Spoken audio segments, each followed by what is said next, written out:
ओम शांति। 4 मार्च 2024 बाबा के महावाक्य।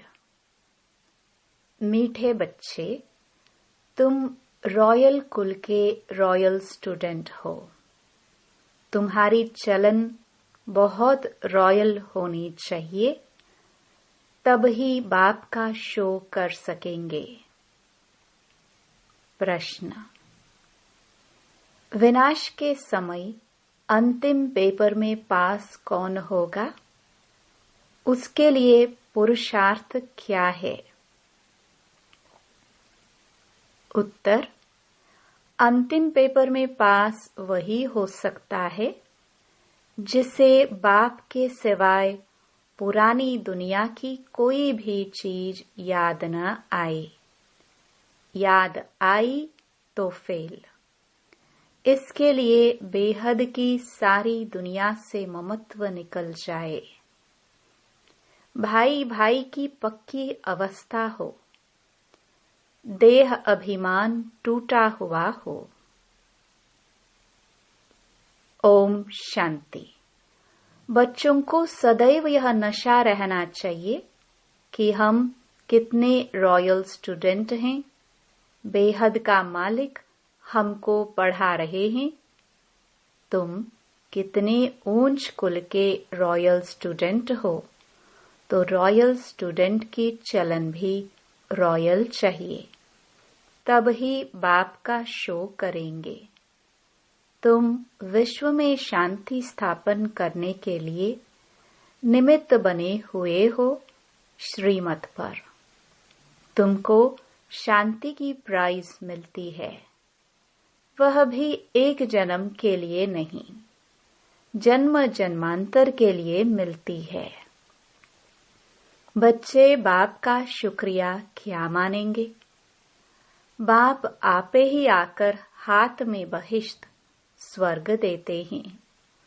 बच्चों को पता था क्या कि बाप यह आकर देंगे? अब बाप कहते हैं, मीठे बच्चे, मुझे याद करो। याद के लिए क्यों कहते हैं? क्योंकि इस याद से ही विकर्म विनाश होने हैं। बेहद के बाप की पहचान मिली और निश्चय हुआ। तकलीफ की कोई बात नहीं। भक्ति मार्ग में बाबा बाबा करते रहते हैं। जरूर बाप से कुछ वर्षा मिलेगा। तुम्हें पुरुषार्थ की मार्जिन भी है। जितना श्रीमत पर पुरुषार्थ करेंगे, उतना ऊंच पद मिलेगा। बाप, टीचर, सतगुरु तीनों की श्रीमत मिलती है। उस मत पर चलना है। रहना भी अपने घर में है। मत पर चलने में ही विघ्न पड़ते हैं। माया का पहला विघ्न है ही देह अभिमान। बाप कहते हैं, अपने को आत्मा समझो। फिर क्यों नहीं श्रीमत को मानते हो? बच्चे कहते हैं, हम कोशिश तो करते हैं, परंतु माया करने नहीं देती। बच्चे समझते हैं, पढ़ाई में खास पुरुषार्थ जरूर चाहिए। जो अच्छे बच्चे हैं, उनको फॉलो करना चाहिए।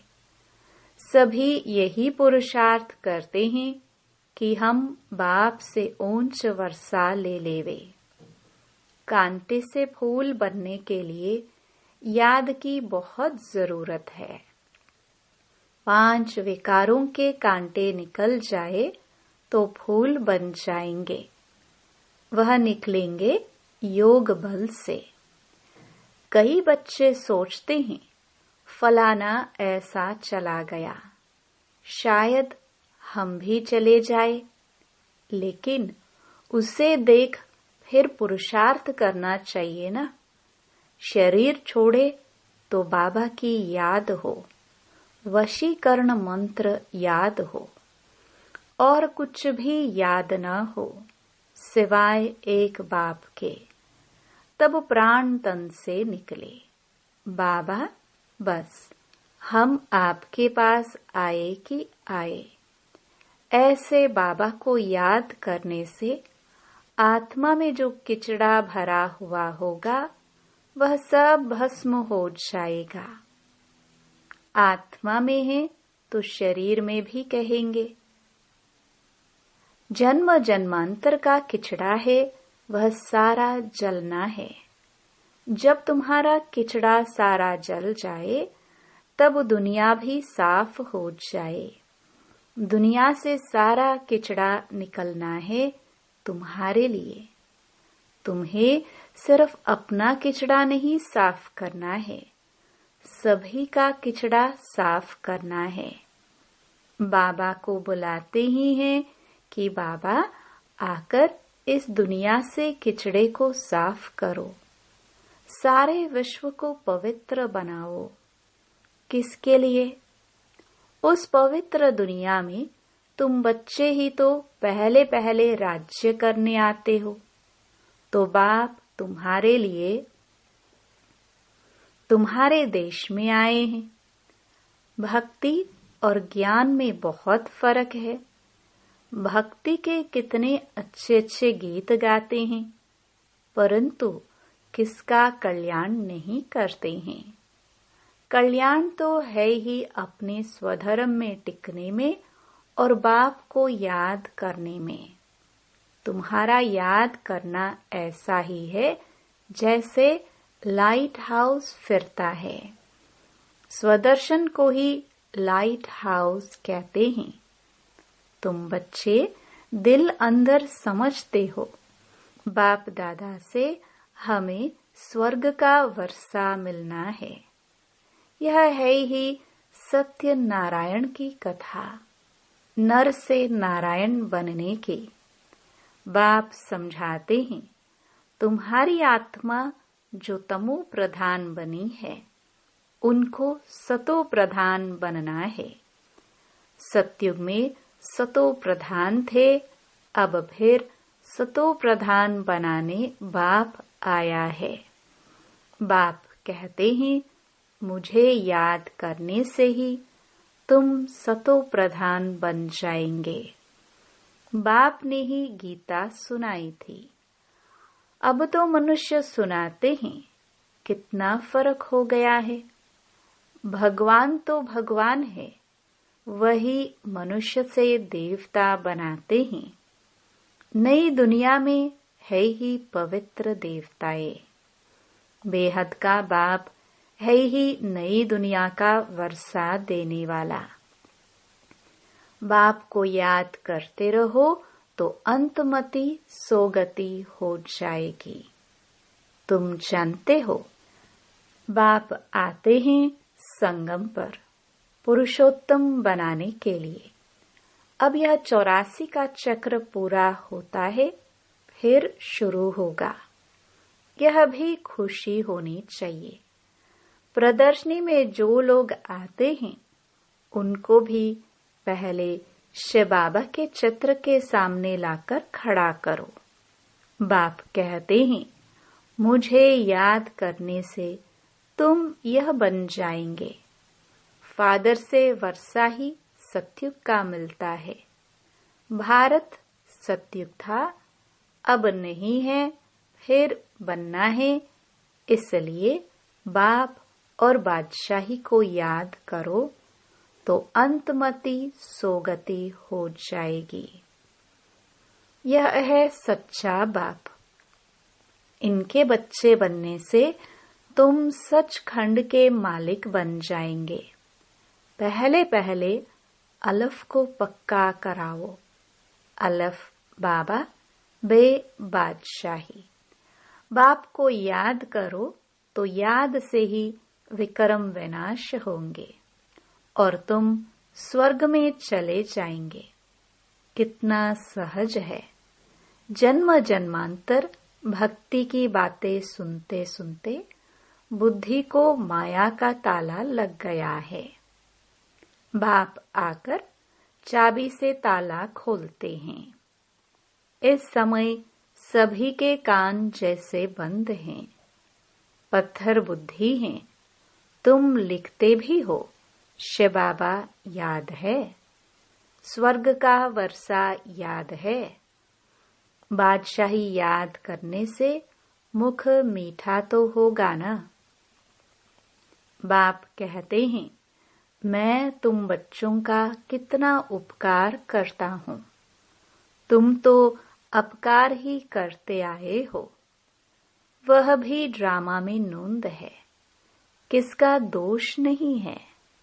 तुम बच्चों की यह मिशन है ही पत्थर बुद्धियों को पारस बुद्धि अथवा कांटों को फूल बनाने के लिए।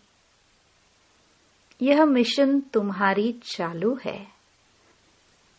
सब एक दो को कांटों से फूल बना रहे हैं। उन्हों को भी ऐसा बनाने वाला जरूर किंग फ्लावर होगा। स्वर्ग की स्थापना करने वाला अथवा फूलों का बगीचा बनाने वाला एक ही बाप है। तुम हो खुदाई खिदमतगार। तमो प्रधान को सतो प्रधान बनाना यह खिदमत है और कोई तकलीफ नहीं देते हैं। समझाना भी बहुत सहज है। कलयुग में है ही तमो प्रधान। अगर कलयुग की आयु बढ़ा देंगे तो और ही तमो प्रधान बनेंगे। तुम जानते हो, अब हमको फूल बनाने वाला बाप आया है। कांटा बनाना रावण का काम है, फूल बाप बनाते हैं। जिसको शिव बाबा याद है उनको जरूर स्वर्ग भी याद होगा। प्रभात फेरी जब निकालते हो तो उसमें भी दिखाओ कि हम प्रजापिता ब्रह्मा कुमार कुमारिया भारत पर इन लक्ष्मी नारायण का राज्य स्थापन कर रहे हैं। हम ब्राह्मण सो देवता बनते हैं, देवता सो फिर क्षत्रिय सो वैश्य। यह बाजोली है। किसको समझाना बहुत सहज है। हम ब्राह्मण हैं, ब्राह्मणों को चोटी होती है। तुम भी समझते हो, हमने 84 का चक्र पूरा किया। बच्चों को कितनी अच्छी नॉलेज मिलती है। और सब है भक्ति। ज्ञान एक बाप ही सुनाते हैं। सर्व का सद्गति दाता एक बाप ही है। पुरुषोत्तम संगम युग भी एक ही है। इस समय बाप तुम बच्चों को बढ़ाते हैं। भक्ति में फिर यादगार चलता है। बाप ने तुम बच्चों को रास्ता बताया है कि यह पुरुषार्थ करने से तुम यह वर्षा ले सकते हो। यह पढ़ाई बहुत सहज है। नर से नारायण बनने की पढ़ाई है। कथा कहना रॉन्ग है, क्योंकि कथा में एम ऑब्जेक्ट नहीं होती है। पढ़ाई में एम ऑब्जेक्ट है। कौन पढ़ाते हैं? ज्ञान सागर। बाप कहते हैं, मैं आकर तुम्हारी रत्नों से झोली भरता हूँ। बेहद के बाप से तुम प्रश्न क्या पूछेंगे? इस समय सब हैं पत्थर बुद्धि, रावण को ही नहीं जानते। तुमको अब अकल मिलता है पूछने के लिए। मनुष्यों से पूछो, आखिर रावण है कौन? कब से उनका जन्म हुआ? कब से जलाते हैं? कहेंगे अनादि है। तुम अनेक प्रकार के प्रश्न पूछ सकते हो। वह भी समय आएगा तो पूछेंगे, कोई रेस्पॉन्स कर नहीं सकेंगे। तुम्हारी आत्मा याद की यात्रा में तत्पर हो जाएगी। अब अपने से पूछो, हम सतो प्रधान बने हैं? दिल गवाही देती है। अभी कर्मातीत अवस्था तो हुई नहीं है, होनी है। इस समय तुम बहुत थोड़े हो, इसलिए तुम्हारी कोई सुनते नहीं है और तुम्हारी बात ही न्यारी है। पहले पहले तो बताओ, बाप संगम युग पर आते हैं। एक एक बात जब समझे तब आगे बढ़ाओ। बहुत धैर्य से, प्यार से समझाना है कि तुमको 2 बाप है, लौकिक और पारलौकिक। लौकिक बाप से बेहद का वर्षा तब मिलता है जब सतो प्रधान बनते हो। बाप याद पड़े तो खुशी का पारा चढ़े। तुम बच्चों में बहुत गुण भरे जाते हैं। तुम बच्चों को बाप आकर क्वालिफिकेशन सिखलाते हैं, हेल्थ वेल्थ भी देते हैं, गुण भी सुधारते हैं, एजुकेशन भी देते हैं, जेल की सजाओं से भी छुड़ाते हैं। तुम बहुत अच्छी रीति मिनिस्टर आदि को भी समझा सकते हो। समझाना ऐसा चाहिए जो उनको पानी पानी कर देना चाहिए। तुम्हारा ज्ञान बहुत मीठा है। प्रेम से बैठकर सुने तो प्रेम के आंसू आ जाए। हमेशा इस दृष्टि से देखो कि हम भाई को रास्ता बताते हैं। बोलो, हम श्रीमत पर भारत की सच्ची सेवा कर रहे हैं। भारत की सेवा में ही पैसे लगाते हैं। बाबा कहते हैं, दिल्ली में सेवा का घेराव डालो, विस्तार करो, परंतु अभी तक किसी को घायल किया नहीं है। घायल करने में योग बल चाहिए। योग बल से तुम विश्व के मालिक बनते हो। साथ साथ ज्ञान भी चाहिए। योग से ही तुम किसको कशिश कर सकेंगे। अभी बच्चे भाषण बल अच्छा करते हैं, परंतु योग की कशिश कम है। मुख्य बात है योग की। तुम बच्चे योग से अपने को पवित्र बनाते हो, तो योग बल बहुत चाहिए। उसकी बहुत कमी है। अंदर खुशी में नाचना चाहिए। यह खुशी का डांस है। इस ज्ञान योग से तुम्हारे अंदर डांस होती है। बाप की याद में रहते रहते तुम अशरीरी बन जाते हो। ज्ञान से अशरीरी होना है, इसमें गुम होने की बात नहीं है। बुद्धि में ज्ञान चाहिए। अब घर जाना है, फिर राजाई में आएंगे। बाप ने विनाश और स्थापना का साक्षात्कार भी कराया है। यह दुनिया सारी जली पड़ी है। हम नई दुनिया के लायक बन रहे हैं। अब घर जाना है, इसलिए शरीर में भी कोई ममत्व नहीं रहना चाहिए। इस शरीर से, इस दुनिया से उपराम रहना चाहिए। सिर्फ अपने घर को और राजधानी को याद करना है। कोई भी चीज में आसक्ति नहीं हो। विनाश भी कड़ा होने वाला है। जब विनाश होने लगेगा तो तुमको खुशी होगी। बस हम ट्रांसफर हुए कि हुए। पुरानी दुनिया की कोई भी चीज याद आई तो फेल। बच्चों के पास कुछ है नहीं तो याद क्या आएगा। बेहद की सारी दुनिया से ममत्व मिट जाए, इसमें मेहनत है। भाई भाई की पक्की अवस्था भी तब रह सकती है जब देह अभिमान टूट जाए। देह अभिमान में आने से कुछ न कुछ घाटा पड़ता है। देही अभिमानी होने से घाटा नहीं पड़ेगा। हम भाई को पढ़ाते हैं, भाई से बात करते हैं। यह पक्की टेव आदत पड़ जाए। अगर स्कॉलरशिप लेनी है तो इतना पुरुषार्थ करना है। जब समझाते हो तब भी याद रहे कि हम सब भाई भाई हैं। सब आत्माएं एक बाप के बच्चे हैं। सब भाइयों का बाप से वर्षा पर हक है। बहन का भी भान न आए, इसको कहा जाता है आत्म अभिमानी। आत्मा को यह शरीर मिला है, उसमें किसका नाम मेल का किसका फीमेल का पड़ा है। इनसे परे बाकी आत्मा है। सोचना चाहिए, बाबा जो रास्ता बताते हैं वह बरोबर ठीक है।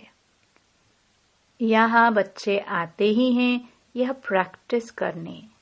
ट्रेन में किसको बैज पर समझा सकते हो। बैठकर एक दो से पूछो, तुमको कितने बाप है? फिर उत्तर दो, 2। यह है दूसरे का ध्यान खिंचवाने की युक्ति। फिर तुमको 2 बाप हैं, हमको 3 हैं। इस अलौकिक बाप द्वारा हमको वर्षा मिलता है। तुम्हारे पास फर्स्ट क्लास चीज है। कोई कहे इसमें क्या फायदा है? बोलो, हमारा फर्ज है अंधों की लाठी बन रास्ता दिखाना। जैसे नन्स सर्विस करते हैं, तुम भी करो। तुमको बहुत प्रजा बनानी है। ऊंच पद पाने के लिए पुरुषार्थ करना है। तुम सबको छड़ती कला का रास्ता बताते हो। एक बाप को याद करते रहो तो भी बहुत खुशी होगी और विक्रम भी विनाश होंगे। बाप से वर्षा लेना बहुत सहज है, परंतु बहुत बच्चे गफलत करते हैं। अच्छा, मीठे मीठे सिखिलदे बच्चों प्रति मात पिता बाप दादा का याद प्यार और गुड मॉर्निंग। रूहानी बाप की रूहानी बच्चों को नमस्ते। धारणा के लिए मुख्य सार। पहला, अंत समय में पास होने के लिए इस शरीर और दुनिया से उपराम रहना है। किसी भी चीज में आसक्ति नहीं रखनी है। बुद्धि में रहे कि अब हम ट्रांसफर हुए कि हुए। दूसरा, बहुत धैर्य और प्यार से सबको 2 बाप का परिचय देना है। ज्ञान रत्नों से झोली भरकर दान करते हैं। कांटों को फूल बनाने की सेवा जरूर करनी है। वरदान। बाप और सेवा में मगन रहने वाले निर्विघ्न निरंतर सेवाधारी भव। जहाँ सेवा का उमंग है, वहाँ अनेक बातों से सहज ही किनारा हो जाता है। एक बाप और सेवा में मगन रहो तो निर्विघ्न निरंतर सेवाधारी सहज मायाजीत बन जाएंगे। समय प्रति समय सेवा की रूपरेखा बदल रही है और बदलती रहेगी। अभी आप लोगों को ज्यादा कहना नहीं पड़ेगा, लेकिन वह स्वयं कहेंगे कि यह श्रेष्ठ कार्य है, इसलिए हमें भी सहयोगी बनाओ। यह समय के समीपता की निशानी है। तो खूब उमंग उत्साह से सेवा करते आगे बढ़ते चलो। स्लोगन। संपन्नता की स्थिति में स्थित हो। प्रकृति की हलचल को चलते हुए बादलों के समान अनुभव करो। ओम शांति।